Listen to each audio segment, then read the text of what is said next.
So let's start with, I think, Mike, maybe you're the best one for this.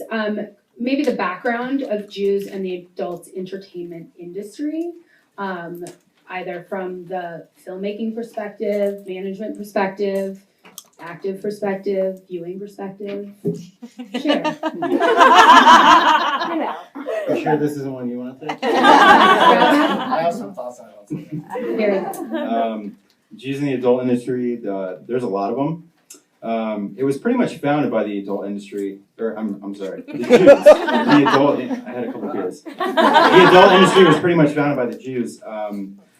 Basically, in the early 1900s, the German Jewish immigrants came in, and when they were trying to get into different industries, there was a lot of anti-Semitism where they couldn't get into normal lines of work. I'm not saying that porn's not normal.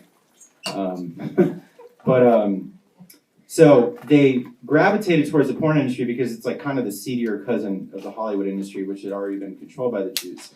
And basically they pretty much just took it over. If you look at the big stars, did I break my chair already? Okay. So basically back in, the 1960s, 70s, it was founded by people like Danny Mamet, Danny Skura. And then later in the 80s, the godfather of the modern day porn industry, his name was Reuben Sterman, who was actually an Orthodox Jew. He owned over 200 bookstores all around the country. He's actually my godfather, which is kind of weird.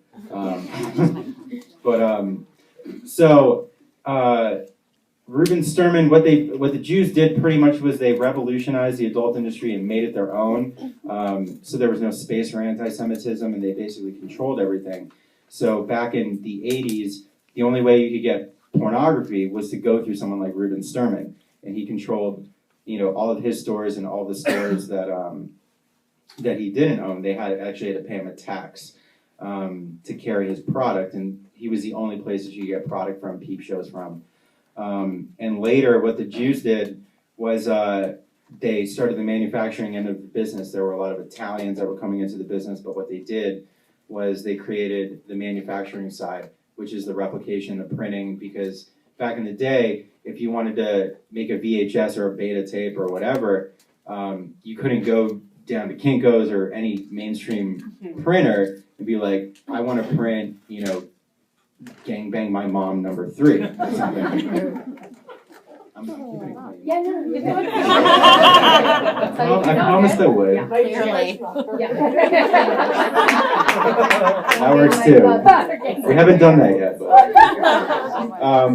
So what they did was they created all of these companies that manufactured DVDs and VHS and beta and printing, and all the companies pretty much had to go through the Jews. Reuben Sterman, actually, eventually he died in prison. They tried to get him from obscenity back in the 80s, which was a big thing. And it actually still is. There is an obscenity arrest today. But he eventually died in prison because of tax evasion, because he didn't want to pay taxes. So that's, it happened. Yeah, Jews and money. Yeah, Jews and money is the next taboo talk. I mean, next year. Rabbi, Buy your tickets today. you want to weigh in on this? So let's follow that up with the relationship between the Jews who got involved in this industry because they couldn't get involved in mainstream Hollywood, and their relationship with non-Jews then who were in this industry. Was there a stigma? Because while they did control a variety, historically control a lot of this industry, was there a stigma about those who were actively, let's say, making the films about being Jewish in this movie? Was there a stigma within it? And was there a stigma from other Jews who were in the community? And where is that at today versus historically? Let me just answer that question with, back in the 70s, the majority of the male porn performers were Jewish, and the majority of the female performers were Roman Catholic. And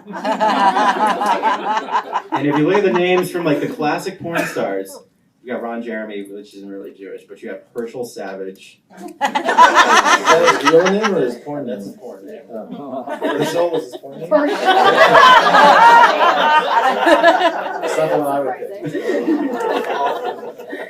But That's the next question. I Your porn names. but it's kind of funny because those guys came into the industry, and I actually asked a couple of them because I asked Ron Jeremy, and I was like, why did you guys, decide to go into the porn industry? Like, what was it that drew you? And besides, like, the obvious, they're like, I got to fuck Roman Catholic chicks and fulfill every I'm sorry. No, it's okay. You're okay. Okay, you'll know. Fornicate with Roman Catholics and fulfill like every fantasy that every Jewish boy has ever had. So I think the Jewish performers, they've always been really prevalent in the industry, and even now Ron Jeremy is still like one of the most well-known performers. James Dean, Joanna Angel, there's Daphne Rosen, there's a bunch of them. And for the most part, the business side is still controlled by Jews. You have Steve Hirsch, who runs Vivid. You have Steve Orenstein, who runs Wicked. You have me, who runs the biggest porn company in the world. Second biggest. But for the most part, all the business owners are pretty much Jewish or have Jewish ties or at some point worked for a Jew in the porn business and gave them their start. So I forgot what the question was, but I hope I answered it. You did. You're good. Yay! No, but it's a huge debate right now in that community. So that's what I wanted to add. Is there's like a lot of feminist porn that I don't know if you can call that Jewish pornography.